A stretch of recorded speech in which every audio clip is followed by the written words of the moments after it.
Well, for those of you who don't know, my filming studio is in my basement and it's a little cold down there, so I don't really want to go down. So if you don't mind, I'm just gonna sit in my room.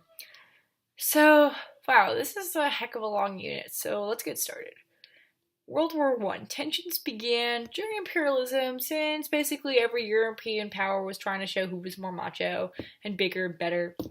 This led to diplomatic relationships and peace agreements with other countries, which soon became alliances. The real cause of all of it was Germany's desire to expand and spread their intellectual ideas.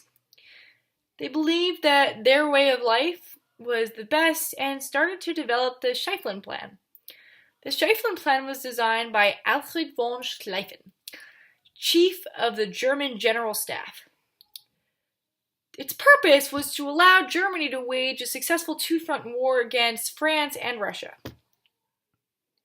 The plan consisted of a looping technique that was supposed to conquer France by crossing the Upper Rhine to Lower Alsace, eventually making their way into Paris, thereby defeating France in only 6 weeks. Afterwards, they would loop back around and use their powerful railroad technology to fend off the Russians, slowly conquering Russia. This plan was heavily modified by Schleiffen's successor, Helmuth von Moltke, right before its implementation into World War I. His changes are considered to be the main reason why Germany lost the war. Germany allied with Austria Hungary in order to carry out their plan, and later the Ottoman Empire due to their desire to also expand in the Turkish region area. This alliance became known as the Central Powers. The Triple Entente, please excuse my French pronunciation, an early alliance drawn between Russia, France, and Britain during the early 20th century. At first, it was a series of loose agreements and terms. However, the threat of the Central Powers became more and more prevalent. Can't speak today, God. They began to assume the role of a formal alliance. This formed the basis between the Allied powers during World War II. Basically, the start of the war occurred because of the assassination of one man, Franz Ferdinand of Austria Hungary. He was the heir to the throne of Austria-Hungary, and he was sent to Serbia. Oh, Serbia. Why is it always you? People always get sent to Serbia, and something bad always happens in Serbia. To help create peaceful relationships. However, due to Austrian expansion, tons of Serbs did not really like his visit, and a conspiracy group called the Black Hand decided to assassinate him. As a result, Austria-Hungary declared war on Serbia, and the Ottoman Empire, who attacked Serbia, but Austria-Hungary was allied with Germany and the Ottoman Empire, who also attacked Serbia. Sorry, I don't know why I'm not speaking right. However, Serbia wasn't alone. They had Russia, and since Russia was allied with England and France, they were also kind of required to join this battle thing, and cue the domino effect of Europe. Basically, now you have Russia, England, France, and kind of Serbia, against Austria-Hungary, the Ottoman Empire, and Germany. So since all the nations involved were industrialized, new weapons and machinery were used, this was considered to be the beginning of modern warfare, although some historians do say the Civil War was the first, but we're not going to go into that. This new style of fighting was called, led to trench warfare. Trench warfare is a system of attack in which both parties fighting dig trenches in order to defend themselves. In between the two trenches was called no man's land, which is like a piece of land, like there's an unspoken agreement where you don't cross the piece of land, you don't go in it or else you get shot and die. Period, the end. Yes, so crossing the line meant death, since there was no means of defense.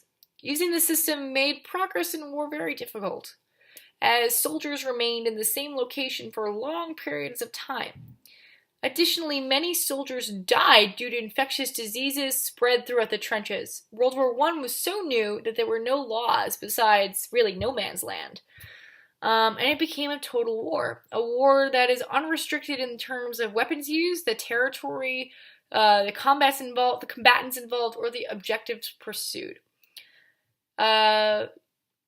The British also, they dominated the waters with their superior navy, but the Germans and their U-boats, which was like a type of submarine, managed to sink them all through kind of underground water warfare. Again, underwater warfare, not ground, because they're in the ocean, not... Yeah. So the submarines sunk the British ships. So U-boats, they're German, they sink British ships. So this prompted these submarines would sink the ships, disrupting trade to and from England. And the U.S. had decent trade relationships with England, and so the U.S. was angry at Germany. Like, why the hell are you doing this? We didn't do anything to you, so we're going to join the war, and we're going to go against you because you're annoying and you're destroying our trade. So the U.S. joined the war under the leadership of President Woodrow Wilson.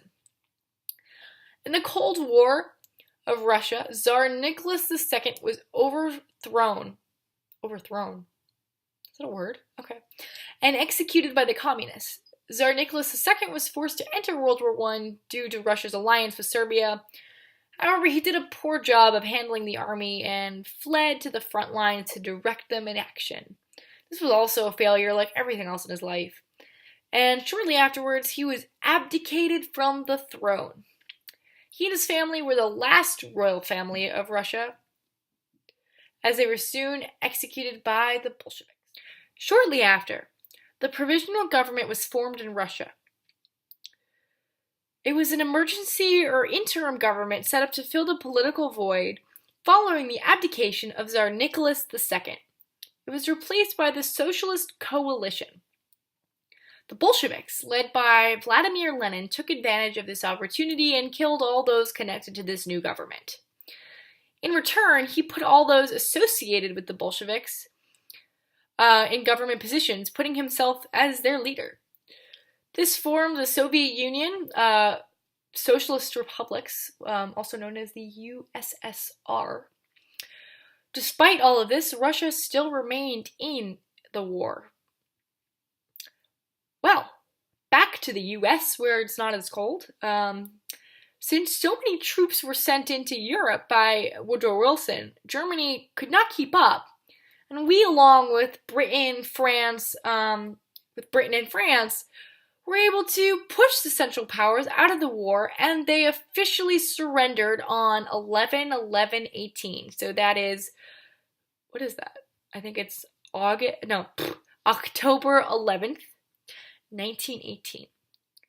So, the Treaty of Versailles was a contract/treaty drawn up by David Lloyd George, the Prime Minister of England, Woodrow Wilson, the President of the United States, and Georges Clemenceau, the Prime Minister of France.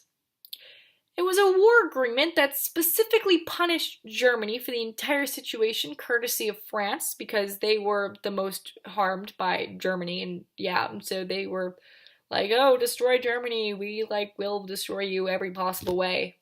So specifically, Germany was forced to take the blame for all the Allied losses and pay extreme war reparations, lose 10% of their territory to the Allies, and reduce their military to 100,000 soldiers. In addition to this, the League of Nations was formed, being based off of Wilson's 14 points. Specifically, Wilson's 14 points served as a plan for a possible peace program and led to the development of the League of Nations. The 14 points tried to create stable international trade, not internal, because that'd be weird.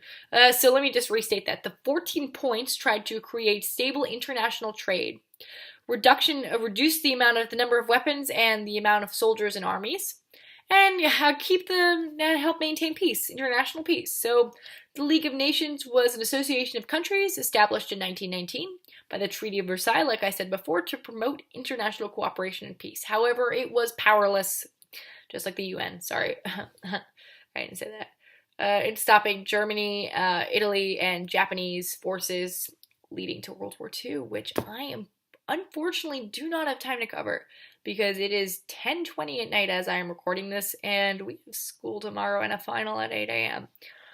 So, I hate to do this to you guys, but you're on your own from here. So, what is that? World War II and the Cold War and the Age of Anxiety, well, you guys will do great, and good luck tomorrow. Sorry I could not get this video up sooner. I was attending to other stuff. Thank you so much for watching, and like I said, good luck. This is going to be my last video for a while. But if you need any help, I will be at school early tomorrow. For lesser people, any other history class, I am glad to help. I will be bringing a special textbook, and I will be there by around 7:40, 7:50. So if you're there, hit me up. So I'll see you guys later. Bye.